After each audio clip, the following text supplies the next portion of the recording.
Pastor Crawford Kirkwood from Scotland. I was in the middle of a 40-day fast when I received a letter from a Mr. John Mellor from Australia. I'd never heard of him. However, in with the letter was a glowing recommendation from a Pastor Kevin Dales, part of the oversight of Christian Outreach Centre. Kevin had been in Scotland a year before and greatly impressed me. I prayed about the request, and I noticed that the date John was planning to come to Scotland was just the weekend I ended a 40-day fast. So I invited him to come and minister to our church that weekend. I picked up John and Jamin at Edinburgh on the Friday night, brought him over to our house in Wishaw, and on Saturday morning I took him down to the church, charity shop and cafe to meet some of the people. Within an hour, John was in the streets, leading people to the Lord and praying for the sick. He stopped a bus and wouldn't let the driver move it till he'd prayed for a sick lady. That was John. He just loved people. On Sunday morning, we witnessed a couple of salvations and one healing, which was a miracle for Wishaw. We went for lunch and John shocked me. He said he didn't know if healing would work in a Western church, as he'd only seen it with the Aboriginals in Catherine in the Northern Territories of Australia. At the Sunday evening service, we saw miracles again. And Sunday evenings were normally only for the committed few. We got home after the service, and when we were talking, my wife said she thought the Lord was saying that John and Jamin should base themselves in Wishaw and travel out to churches throughout the UK. John agreed, and he started travelling throughout the week and came back to Wishaw to do Friday night healing meetings.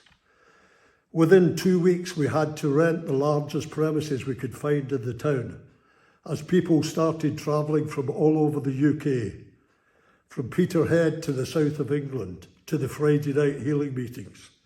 We had people flying in from Canada and the USA to be healed as John prayed for them.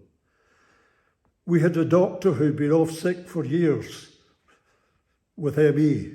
She suffered from complete exhaustion, was unable to get out of bed or do her own shopping. Healing from ME is normally a very slow and long process.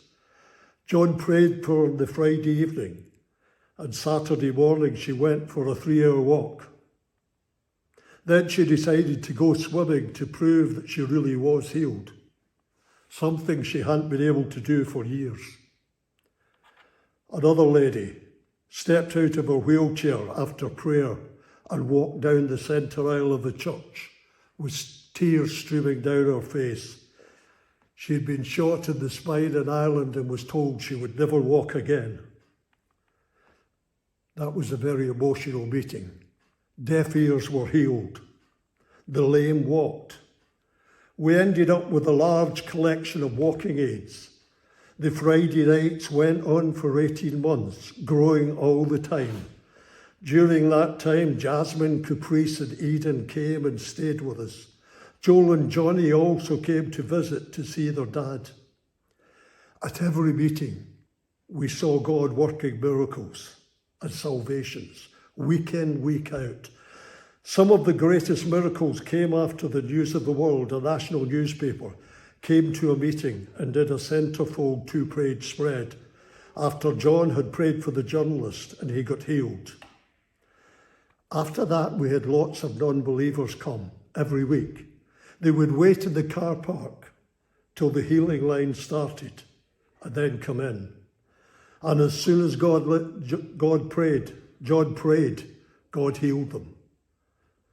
But for me, the greatest miracle was the way John gathered the young people in the church and turned them into a great unified worship group that travelled with him all over the country. Churches all over the UK were getting to see God performing miracles before their very eyes. And after that, they could never say miracles have passed away.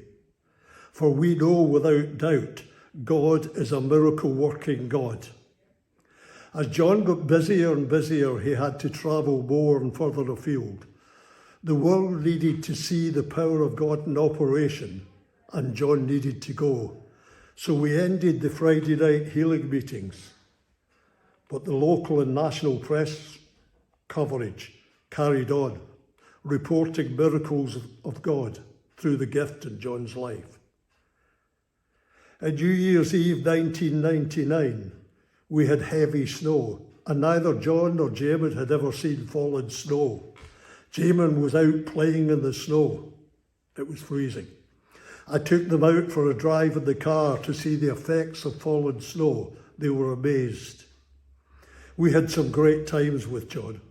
Holy Ghost parties at our house with heaps of people on the floor. When John was at home, he loved our charity shops, talking and praying with people. John loved people, and people were drawn to him. They felt safe with him. I learned so much from John. I'd always valued him as a friend, and it delighted me to see his success around the world. People from America, Canada, Scotland and England have contacted me directly to offer condolences, not wanting to bother the family in their grief. It's a very sad loss to us who are left. However, there is no doubt that John has already heard these words that we all long to hear someday. Well done, my good and faithful servant. Enter into your rest.